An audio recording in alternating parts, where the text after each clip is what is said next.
La Sociedad Española de Radiodifusión presenta... Ser... ¡Viva la radio! Podcast. Siempre. En el marco de la cumbre de la ONU, el presidente español Pedro Sánchez está interviniendo ahora mismo en un foro organizado allí en Nueva York por el diario El País. En el día en el que el gobierno se ha visto obligado a retrasar la votación de la senda de déficit por falta de apoyos, el presidente defiende la buena marcha de la economía española y asegura a Sánchez que, a pesar de los recelos de los socios parlamentarios, las políticas del gobierno están funcionando. Enviado especial de la SER, Guillermo Lerma, buenas tardes.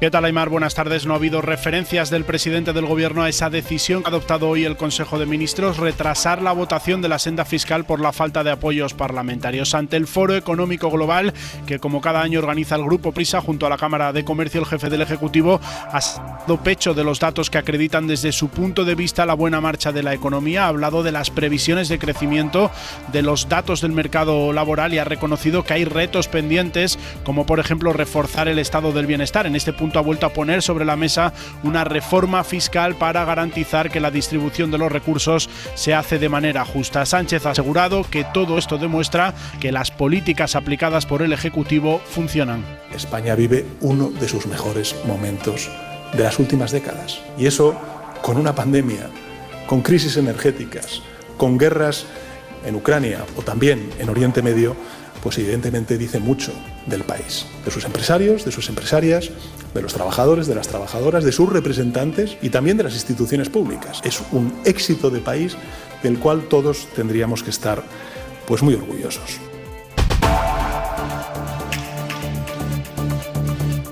A partir de las 9, 8 en Canarias, Radio a la Carta. Nosotros seguimos en Ser Más y en los móviles. Y a la antena de la SER llega Carrusel Deportivo. Gallego, buenas tardes. Buenas tardes, porque ya hay dos partidos en juego de la séptima jornada. Al descanso en el Pizjuán, Sevilla 1, Valladolid 0. Y en Mestalla, empate a 0 entre el Valencia y el Osasuna. A las 9, Real Madrid-Alavés en el Estadio Santiago Bernabéu, sin rotaciones en el equipo de Ancelotti, que ya conoce la fecha del primer clásico del año. El Real Madrid-Barcelona de Liga se jugará el sábado 26 de octubre a las 9 de la noche en el Bernabéu. Vienen lluvias en el norte y viento en todo el país. Jordi Carbó, buenas tardes.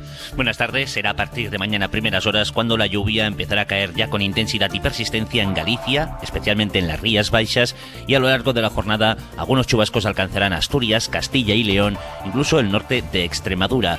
Pero el viento es lo que va a ganar más protagonismo, porque entre mañana y pasado se acabará instalando en todo el país. Mañana, de momento, atención sobre todo en Galicia, al norte de Galicia y en Asturias, así como en Castilla y León. Algunas rachas ya podrán superar con facilidad los 80 km por hora. Empieza ahora 25.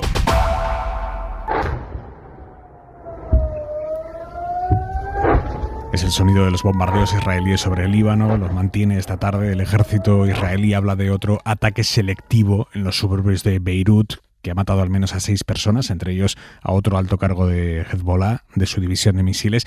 Tan selectivos han sido los bombardeos de estas últimas horas, tan selectivos que 2 trabajadores de la Agencia de la ONU para los Refugiados y un periodista de una televisión local libanesa han muerto en estos ataques. El ministro de Defensa israelí promete más bombardeos hasta completar su objetivo, dice, mientras decenas de miles de personas siguen huyendo del sur del Líbano. Nicolás Castellano, buenas tardes. ¿Qué tal? Buenas tardes, Aimar. Sí, Israel ha acabado, como dices, con la vida del comandante encargado del lanzamiento de cohetes de Hezbollah después de que la milicia chií haya intentado responder hoy con 300 de esos cohetes lanzados sobre suelo israelí. Con los bombardeos de esta tarde sobre Beirut, el ejército de Netanyahu ha matado ya a casi 600 personas en poco más de 24 horas y anuncia que va a seguir acelerando esos bombardeos.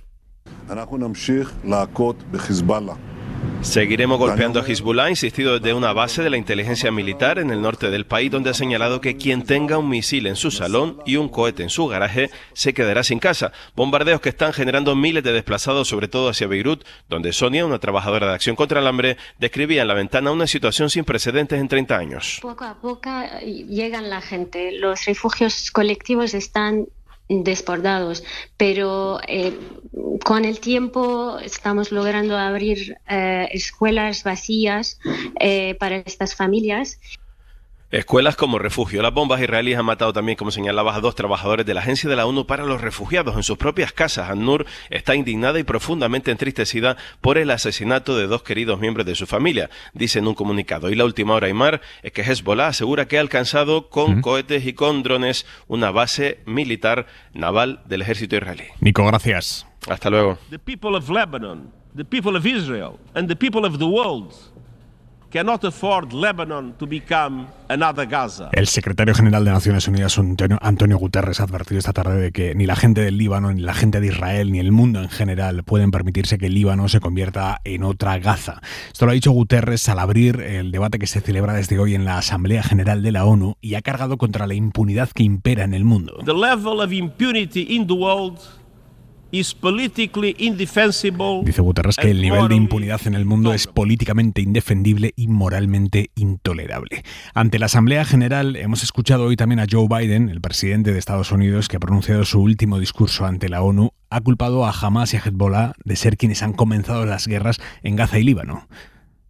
Versión de Joe Biden. Corresponsal Sara Canals. Sí, entre contundente y emocionado, Joe Biden ha repasado las grandes crisis de este momento, empezando por Ucrania. Putin's war has failed, but Ukraine is still free. Asegurando que la guerra de Putin ha fracasado, pero a la vez pidiendo seguir apoyando a Zelensky. Luego ha continuado con Gaza. Innocent civilians in Gaza are also going through hell. Donde los civiles, ha denunciado, están viviendo un infierno. Y se han limitado, eso sí, a instar a Israel y a Hamas a ultimar los términos de ese alto al fuego que sigue sin materializarse. Now is the time for the parties to finalize this term. La guerra en Sudán, el cambio climático, la inteligencia artificial han figurado también en su discurso, que ha sido a la vez una despedida personal hacia la comunidad internacional. Some things are more important than staying in power.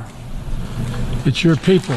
Hay cosas más importantes que el poder, nuestra gente, ha dicho rememorando su paso al lado y citando a Nelson Mandela. Nelson Mandela taught us, and I quote, "It always seems impossible until it's done." Ha terminado con un llamamiento a la unidad y a la esperanza. Con este, todo parece imposible hasta que se logra. Y en el marco de la cumbre de la ONU, la actriz Meryl Streep ha usado hoy su fama planetaria para atraer la atención internacional sobre lo que está sucediendo en Afganistán. La forma en que esta cultura, esta sociedad se ha trastocado es un cuento con moraleja para el resto del mundo. En los años 70, la mayoría de los funcionarios eran mujeres. Más de la mitad de los profesores, médicos. Había mujeres juristas, abogadas. En todas las profesiones. Y entonces el mundo se vino abajo. Y hoy, en Kabul, una gata tiene más libertades que una mujer. Una gata puede sentarse en la entrada de su casa y sentir el sol en la cara. Puede perseguir a una ardilla hasta el parque. Hoy en día, una ardilla tiene más derechos que una niña en Afganistán, porque los parques públicos se están cerrando a las mujeres y niñas por los talibanes. Un pájaro puede cantar en Kabul, pero una niña no. Esto es insólito. Es una supresión de la ley natural. El expresidente José Luis Rodríguez Zapatero acaba de reconocer que medió para que el líder opositor venezolano Edmundo González pudiera venir a España a pedir asilo. Participé en una tarea de facilitación para su venida a España. Debo decir que cuando alguien facilita, cuando alguien media, debe ser extraordinariamente respetuoso.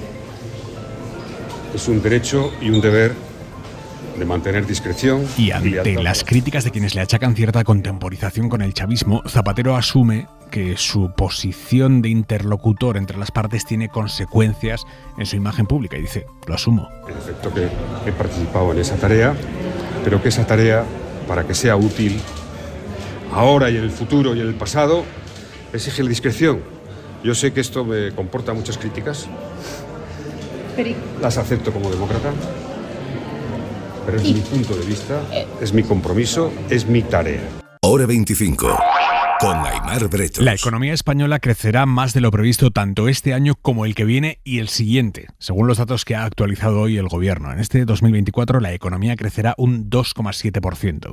Actualizamos 3 décimas al alza nuestra previsión para el año 2024 hasta el 2,7%. Actualizamos también al alza nuestra previsión para el año 2025 y 2026. Es Carlos Cuerpo, el ministro de Economía, que esta noche estará aquí en Hora 25. Le preguntaremos también por la decisión del Gobierno de aplazar la votación de la senda de estabilidad, que iba a ser este jueves en el Congreso. La aplazan porque la iban a perder. Junts estaba en el no, el PP también, así que se aplaza esa votación mientras el PSOE negocia con los de Puigdemont para hacer algo que hasta ahora decían que no iban a hacer, que es presentar una nueva senda para los presupuestos. David Junquera, buenas tardes. Buenas tardes, Aimar. El Gobierno no se esconde, tiempo muerto para el crono con un único objetivo. Si aplazamos la tramitación de esta senda, lógicamente es porque queremos afrontar ese diálogo para llegar a un acuerdo, evidentemente también con esa fuerza política de Junts. Nuestro objetivo es abrirnos al diálogo para conseguir un acuerdo y poder llevar adelante esta senda. Lo ha reconocido la portavoz Pilar Alegría, toca hablar con Junts y ya están en ello. Hay un cambio, más receptivitat, però bueno, los de Míriam Nogueras no lo van a poner nada fácil. No hem donat ni donarem mai suport a canvi de res i sembla es comença a entendre. No vamos a dar más apoyo a cambio de nada, parece que lo empiezan a entender, dice Nogueras. La senda queda aparcada, no hay plazo para llevarla de nuevo al Congreso, una situación con la que acaba de hacer sangre el PP en el Senado. Son ustedes campeones en mentir sin inmutarse. Este gobierno ha entrado en colapso porque les han dejado de lado quien es su socio preferente, el señor Puigdemont. Sean coherentes, convoquen elecciones, los españoles se lo agradecerán. Los senadores del PP han acorralado a Montero, 6 preguntas, 2 interpelaciones, pero la vicepresidenta les ha dicho que no estarán tan preocupados por la igualdad de los españoles si bajan impuestos a los ricos y votan en contra de la senda. Si no voten a favor de la senda de estabilidad, que le da 12.000 millones a comunidades autónomas y ayuntamientos, dinero que ustedes le niegan por el simple ejercicio de votar que no por el no, aunque se peguen un tiro en el pie. A pesar de que siguen los llamamientos, Moncloa tiene asumido que no hay nada que hacer con el PP y fía todo a caminar la senda de la mano de Junts. Gracias, Junquera. Ahora mismo están reunidos gobiernos, sindicatos y patronal intentando desatascar la negociación para reducir la semana laboral a 38 horas y media. Si no hay avances, los sindicatos van a salir mañana a la calle, pasado mañana, en 2 días. Se van a concentrar ante las sedes de la patronal en las distintas provincias. Quieren presionar a los empresarios, aunque también aprietan al gobierno para que no siga esperando eternamente ese sí de la patronal que no llega. Pepe Álvarez, UGT, Unai Sordo, Comisiones. Para nosotros las negociaciones con la COE en estos momentos están agotadas. No hay ningún avance. Una reunión que se va a parecer un poco al día de la marmota, es decir, volver a empezar y volver a acabar repitiendo lo que ya ocurrió en la última reunión. Si esto es así, en mi opinión, el gobierno tiene que ir tomando posición. Pero el líder de la patronal, Antonio Garamendi, ironiza sobre el apoyo popular que tiene la medida de reducir las horas semanales de trabajo. Es que las encuestas dicen que eso le gusta a la gente. Perdonad, y a mí, pero es que yo estoy en un puesto que me exige responsabilidad. Claro, si nos fijáramos en las encuestas, yo no sé por qué en vez de 37 y media no son 20. A pesar de esas bromitas de Garamendi, el gobierno quiere atraer a la patronal para después tener más fácil aprobar esta norma en el Congreso. Si la patronal se descuelga, si se aprueba sin el consenso de la patronal, después habría partidos que tendrían muchísimo más fácil argumentar su voto en contra. De cara al trámite parlamentario, la vicepresidenta Yolanda Díaz asegura que va a hablar del tema con todos los partidos, pide inteligencia. ¿Quién se va a colocar en contra de una medida que es positiva para el país? Creo que esta es la inteligencia colectiva, por tanto, desde el Partido Popular, pasando por Esquerra, por Bildu, por el PNV, por todas las formaciones políticas del arco parlamentario, es que es como la reforma laboral. Ya hemos demostrado para lo que sirve y lo positiva que fue. Feijóo no apoya, o no por lo menos por ahora, no apoya esto de reducir la jornada laboral a 38 horas y media. pero sí plantea la opción de reordenar las horas que trabajamos a la semana para comprimirlas en 4 días en lugar de 5. O sea, las mismas horas que antes, pero en lugar de 5 días en 4.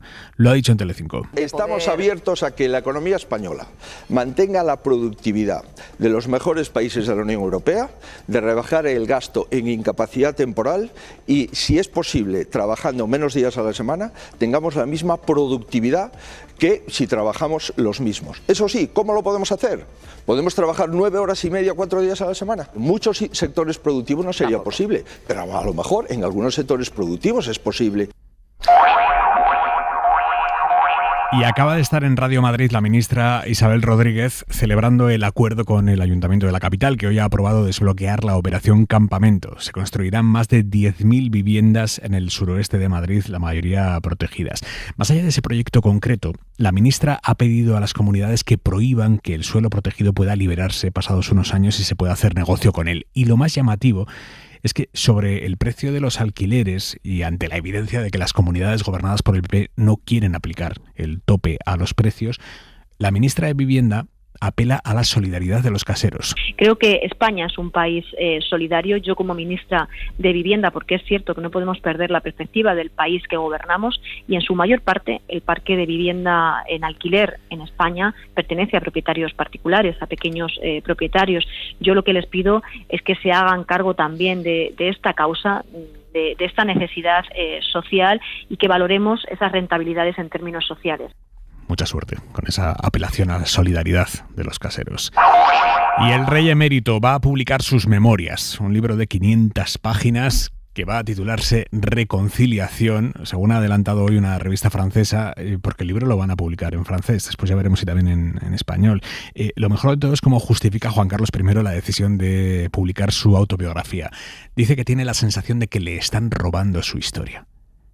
Según esa revista, la editorial pretende promocionar el libro diciendo que Juan Carlos I explica en esas páginas sus errores y malas decisiones. No oculta nada de sus arrepentimientos. De ahí lo de las 500 páginas, entendemos. Ojo a esta historia que nos llega desde Suiza. La policía ha detenido a varias personas involucradas en el primer uso de la cápsula del suicidio. Es una caja hermética que libera una gran cantidad de nitrógeno que provoca la asfixia de quien está dentro. En este caso, una estadounidense de 64 años. Los detenidos están acusados de incitación y asistencia al suicidio. Andrés Puentes. Ha sucedido en una comuna que forma parte de la ciudad de Schaffhausen. Es la primera vez que se utiliza esta cápsula impresa en 3D y llamada Sarco, un aparato que nace de la organización The Last Resort, que lo define como el futuro de la muerte y defiende el altruismo del proyecto. En declaraciones para un diario suizo, el fiscal de la ciudad, Peter Sticher, ha asegurado que avisó a los abogados de la compañía que contactaron con él de que si utilizaban la cápsula en la ciudad habría consecuencias penales. En este momento, en Suiza, el suicidio asistido es legal, aunque es necesario tener una enfermedad terminal y estar en plenas facultades mentales para poder acogerse a este derecho. Y aquí en España, la Guardia Civil ha detenido a un veinteañero acusado de montar y dirigir una red de ciberestafadores que en los últimos años ha robado más de 1.400.000 euros a decenas de clientes de distintos bancos. Además del joven, hay otras 39 personas detenidas, entre ellos la madre del chaval. El detenido vivía a todo trapo. Viajes a Dubái, fiestas en discotecas exclusivas. Alejandro Vázquez. Todo comenzaba con un SMS. El mensaje se hacía pasar por el banco de la víctima, avisando de una operación dudosa o un cargo. La red enviaba de forma masiva estos SMS y posteriormente llamaban simulando ser un trabajador de la entidad bancaria. En esta llamada se hacían con las claves de acceso de la persona, con el pretexto de anular el cargo del que ya se les había avisado. Con esta información hacían transferencias o incluso pedían préstamos. La red logró hacerse con entre 200 y 90.000 euros por víctima. La Guardia Civil ha subrayado que, pese a no tener ninguna titulación informática, la trama de ciberestafadores era tremendamente sofisticada. Usaban webs fraudulentas, 200 billeteras con criptomonedas, más de 43 cuentas en otros países y empresas pantalla. Incluso empleaban servicios en la nube para ocultar su localización. Y a esta hora, la mirada de Vidal Folk. A veces una frase lo define todo. El mundo no puede permitirse que el Líbano se convierta en otra Gaza, ha clamado el secretario general de Naciones Unidas, el portugués António Guterres, y el jefe de la diplomacia europea, Josep Borrell, ha advertido que estamos casi en una guerra en toda regla. Frente a las llamadas a la distensión y a la tregua, el presidente norteamericano Joe Biden subraya que la culpa de este recrudecimiento es de Hamas y de Hezbollah. Son esas organizaciones terroristas quienes abrieron hostilidades esta vez, sí. Pero añadamos un matiz. Desde hace decenios, el Estado de Israel ha incumplido sistemáticamente la ley internacional, o sea, los mandatos de la ONU. En poco más de 24 horas, las bombas de Netanyahu se han cobrado más de 500 muertos y casi 2.000 heridos libaneses. ¿Es normal? Todavía no sabemos si efectivamente será Líbano el próximo escenario de la guerra de exterminio que casi ha destruido Gaza, o si lo será Cisjordania, el enclave palestino pegado a Jerusalén, o ambos territorios, pero alguno será. Por una razón simple: Netanyahu ha fracasado políticamente en los dos objetivos que confesó hace casi un año al comenzar la destrucción de la franja: rescatar a los rehenes y destruir a Hamas. Casi todos los rehenes siguen siéndolo o han muerto. Y Hamas, dañada, eso sí, sigue coleando. Ya se sabe cómo reaccionan los pocos sabios ante el fracaso. Volver a intentarlo, doblar la ración, sostener al menos la expectativa. Todo antes que irse a casa. Para no perderte ningún episodio, síguenos en la aplicación o la web de la SER, Podium Podcast o tu plataforma de audio favorita.